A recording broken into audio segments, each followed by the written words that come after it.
Hey, how's it going, everybody? My name is Jason. This is Art of Creation Homestead, and Angela Kay sent me outside to the garden to get something for supper. Okay, she texted me at work. She says, "Hey, I'm thinking about doing this with these peppers." So, hey, who am I to judge, right? So, I'm out here to pick up some Cubanelle peppers. Okay, we love Cubanelle peppers, and Angela Kay's wanting to stuff them, and so I think we got 4 or 5 down there that I can pick up, and so I'm gonna grab these peppers, and she's gonna show you what we're gonna be doing. Okay.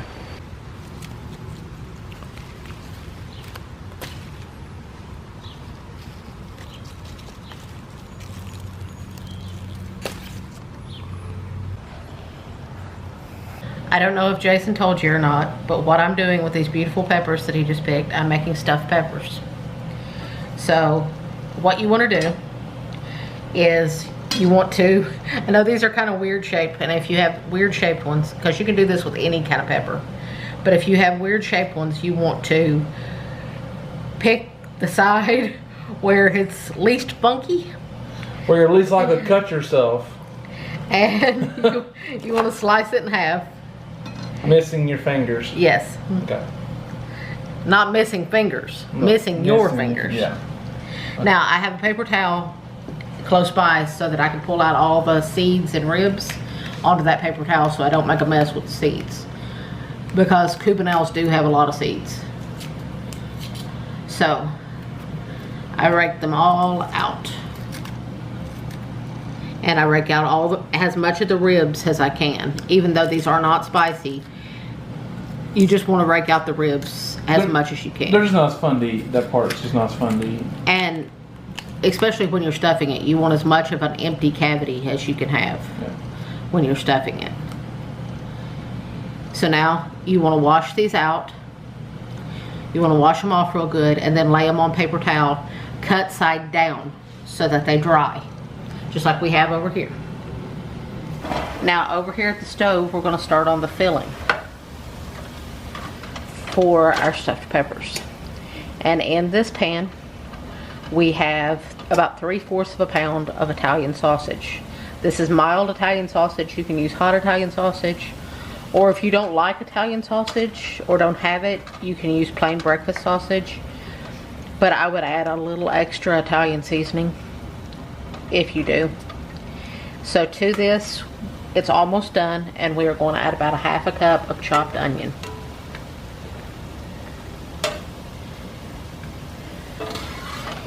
And to that meat, I added just a little bit extra salt and pepper because it will need it with what we're adding to it. You need extra seasoning. So now you want to let this fry up.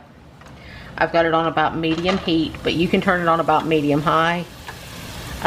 We are going to add just a little sprinkle of garlic powder, probably about 1/4 to 1/2 teaspoon, depending on how much you like garlic. I would be using fresh garlic, but our garlic is still curing in the back room. And since we've been growing our own, I'm morally opposed to using store-bought. It's not the same, is it? It's not the same. So I'm adding about a teaspoon or so of Italian seasoning. And you want to let this fry up until the onions are translucent and the sausage is completely done.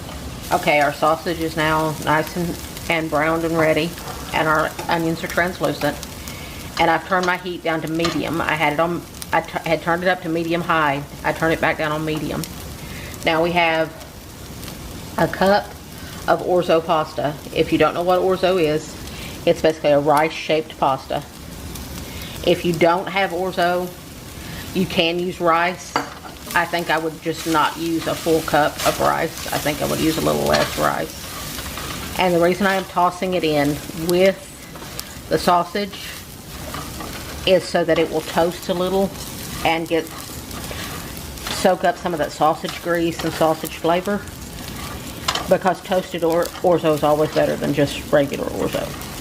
So I'm letting it kind of toast up a little bit before we add the next ingredients, which it's not going to take long because this pan is screaming hot. So as you can see, it's already starting to toast up just a little bit. You're already starting to see a little bit of brown on it. So I'm going to go ahead and add it in. So here I have a pint jar, a 16-ounce jar of home canned tomatoes. If you don't have home canned, you can use a can of store-bought tomatoes. And you want to work that in. And there's also deglazing your pan with it. Yes. By the way, in case you can't see that here, you are deglazing the pan with that as well. And you're pulling up all of that. Yeah. That good brown bits. That's gonna be good. That's gonna taste good. And your orzo will cook in your tomato juice from your tomatoes.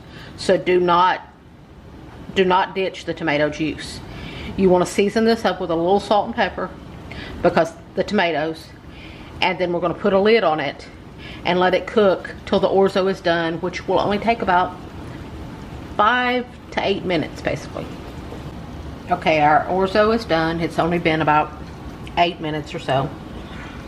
And if your tomatoes do not have enough juice to cook the pasta, then just add about a half a cup of water and it will be plenty.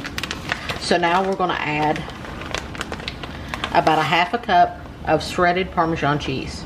You can also use grated, but shredded will work a little better here. And we're going to add about a half a cup of mozzarella cheese, but we're going to add more mozzarella cheese on top. Maybe a little more Parmesan on top too. Now, you want to stir this in. I've already turned off the heat because there's plenty of heat in here to melt the cheese. There's plenty of heat to melt the cheese. See, it's already starting to melt. That smells really good. Can I get an amen on that one, Jason? Yeah. It does smell really good. Absolutely. Look at that cheese. Okay, now we're going to take it over here and I'm going to show you how to stuff the peppers. Now, as you can see, I've laid them cut side up and I've sprinkled just a little bit of salt and pepper on each one. Now, if you are using like a bell pepper or something with thicker walls, you may want to pop these in the oven, which we have the oven preheated to 400 degrees. You may want to pop these in the oven if you're using bell peppers so that they can par cook. You may want to pop them in there for about 5 minutes or so. But because these are so thin walled, we don't need to do that. Now we're going to take our filling and we're going to load up our peppers. Okay, now they're all generously stuffed. Now we're going to add just a little bit of cheesy love on top of each one. And if a little falls onto the sides of the pan, then you get little cheese crunchies to eat along with it. We love cheese crunchies around here.